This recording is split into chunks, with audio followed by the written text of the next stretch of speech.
What would you do if you thought someone was abusing a child? Would you talk to them about it, or would you go to the police or social services? Well, the NSPCC says as many as 250,000 adults suspected abuse and did nothing about it. Chris Cloke is Head of Child Protection at the NSPCC. Chris, welcome to the studio. What is this latest campaign all about? Talk Till It Stops is a major drive to encourage people to talk about child abuse if they've got concerns about the safety of a child. And we know from our research that many people may have a kind of nagging doubt that they think my neighbour's child, my son, daughter or baby is being harmed. Should I do something about it? And they do nothing about it. So we want to encourage people to find someone they trust and to talk about the concerns that they have. Now, obviously, you highlight in more detail how you go about talking, but aren't people just going to be interfering with other people's business? How do you make this approach subtle? No, I don't think it's interfering at all. And as you rightly say, something like 250,000 people over the last 10 years, a phenomenal figure, have had concerns about the safety of a child and done nothing. So that child or that baby may be going on being harmed and no one has taken the action. And we certainly know from talking to people who have been abused that really they've thought they could tell someone, but no one's been listening. They say to us, you know, I try to tell someone, I try to tell them in all ways possible, short of saying I am being abused, and nothing happened. And of course, with very young children, babies and toddlers, they're so much more vulnerable. So we don't think it's a question of interfering. We think it's a question of really having responsibility. And we believe that caring and looking out for children must be everyone's responsibility, so we don't think it's interfering at all. Now, Chris, give us a case study or an example of a situation that may well be alleviated by someone saying, "Oh, what's going on here?" How would you make that approach? Well, certainly we know from our helpline, for example, that we will get people telephoning and they will often say, I've heard a neighbour, I've heard a baby crying incessantly, night after night, sometimes during the day. Now, of course, there may be an innocent explanation of why that baby is crying, but if it's combined, you know, perhaps with a baby being left alone, being left at home alone for quite long hours, that may be an indication that a child is being abused. So we would certainly say to people, if you've got concerns about a child in that sort of situation, take action. Talk to someone, talk to a neighbour in the first instance and sound that person out. Do you think I'm right to be bothered about about that child?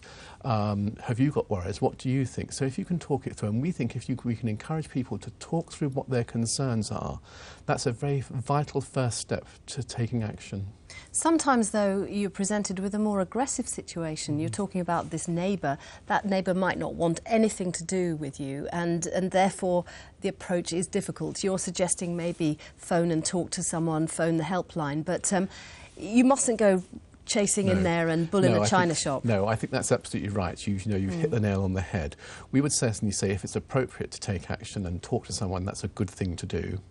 But we would also say never put yourself in actual danger yourself. So if you think you're going to be threatened, you can always telephone the NSPCC Child Protection Helpline.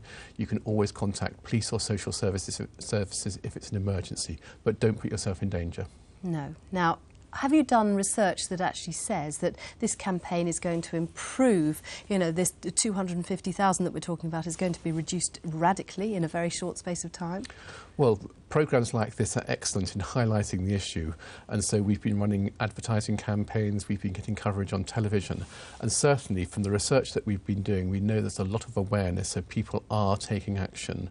As part of this campaign, we're also delivering information to every household across the country, which is giving information in terms of what the sort of signs to look out for if a child has been harmed and what you can do to help. So we're certainly been very successful in raising awareness and encouraging people to take action. But I think it's a long-term thing. We really want to change our culture. We want to change society so that children and babies are very much valued. And of course, babies are very vulnerable, so we think it's very important. As a practical point, perhaps you could go through some of the signs that you're talking about in more detail. What should we be looking out for? I mean, certainly with very young children, it's the sort of situation where perhaps a child is crying incessantly, perhaps for no particular reason. It may be that a child has been neglected, and so, for example, they may be left at home for long periods of time. A child may be dirty, a child may be smelly, a child may not have its basic needs being met, and so, for example, example, it might not be clothed properly, it might not be having enough to eat. And a child's emotional needs may not be. A child's emotional needs might not being met. And so, for example, there may be very poor interaction between the parent and the child or the baby. Those are all possible signs. Now, there may be innocent explanations for any of those sort of things. And, of course, a very obvious sign is that a child perhaps has a lot of bruises, or a child may have a lot of bruises or injuries which can't be accounted for. There may be a reasonable explanation, but there might not be. So those are all signs to look out for. And if you've got a nagging doubt in the back of your mind, what we would urge you to do is don't do nothing, do something. Now, is the incidence of child abuse going up? It's a very difficult question to answer. It's one which people often ask us.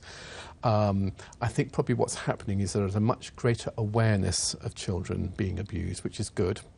And we would like to, at the NSPCC, we would like certainly to think that it is coming down, and certainly we believe that with campaigns like this, we can stop child abuse, we can end cruelty to children. I mean, the campaign must cost a huge amount of money. Is the money all going in the right place, or is it all going on advertising? No, it's not all going on advertising.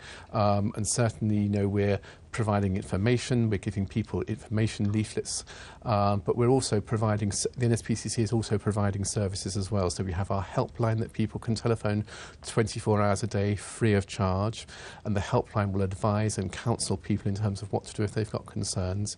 And we're also running projects across the country which do include projects which are working with families on the ground. Most of the NSPCC's money is spent on services. Now, they're all kind of parents who treat their children in different ways, and some we don't approve of, some we do. But how do you constitute the cruelty versus just generally aggressive, maybe, you know, not the kind of people we'd want to mix with type parents? Well, I think the majority of parents, certainly the majority of parents, want to do well by their children. They want to look after their children. But we also know that all of us from time to time can come under stress. I've got children myself. And I know that anyone can be very stressed out for them, which may lead them to harm their children in different ways. So I think most of us want to do well for our children, but there's a small minority of parents who will harm their children.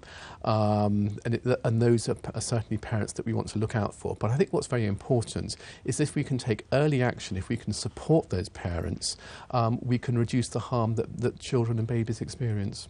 I suppose one thing we've got to be careful of is that you're not listening out for things and looking for problems, and that you really are genuinely looking for the signs that you described. I think that's right. And we know from the kind of cases that hit the headlines, time and time again, we will know a child has been very tragically killed or injured, and no one has taken action. But very often, someone will have known about that and could have done something to stop it happening.